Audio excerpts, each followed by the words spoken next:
We were brought up together. There was not quite a year difference in our ages.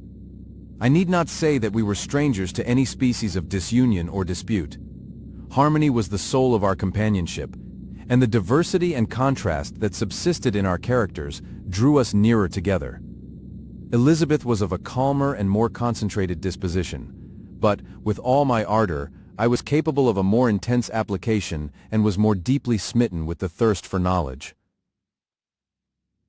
She busied herself with following the aerial creations of the poets, and in the majestic and wondrous scenes which surrounded our Swiss home, the sublime shapes of the mountains, the changes of the seasons, tempest and calm, the silence of winter, and the life and turbulence of our alpine summers, she found ample scope for admiration and delight.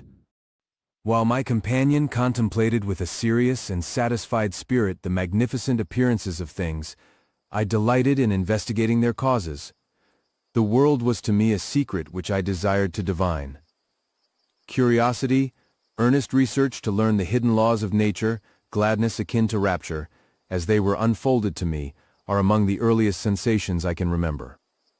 On the birth of a second son, my junior by 7 years, my parents gave up entirely their wandering life and fixed themselves in their native country. We possessed a house in Geneva and a campagne on Bellerive, the eastern shore of the lake, at the distance of rather more than a league from the city. We resided principally in the latter, and the lives of my parents were passed in considerable seclusion. It was my temper to avoid a crowd and to attach myself fervently to a few. I was indifferent, therefore, to my schoolfellows in general, but I united myself in the bonds of the closest friendship to one among them. Henry Clerval was the son of a merchant of Geneva. He was a boy of singular talent and fancy.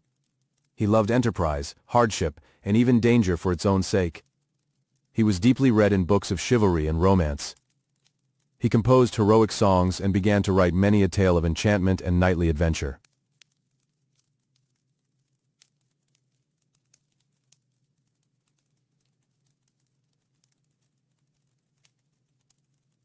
He tried to make us act plays and to enter into masquerades, in which the characters were drawn from the heroes of Roncesvalles, of the Round Table of King Arthur, and the chivalrous train who shed their blood to redeem the Holy Sepulchre from the hands of the infidels. No human being could have passed a happier childhood than myself. My parents were possessed by the very spirit of kindness and indulgence. We felt that they were not the tyrants to rule our lot according to their caprice, but the agents and creators of all the many delights which we enjoyed. When I mingled with other families, I distinctly discerned how peculiarly fortunate my lot was, and gratitude assisted the development of filial love.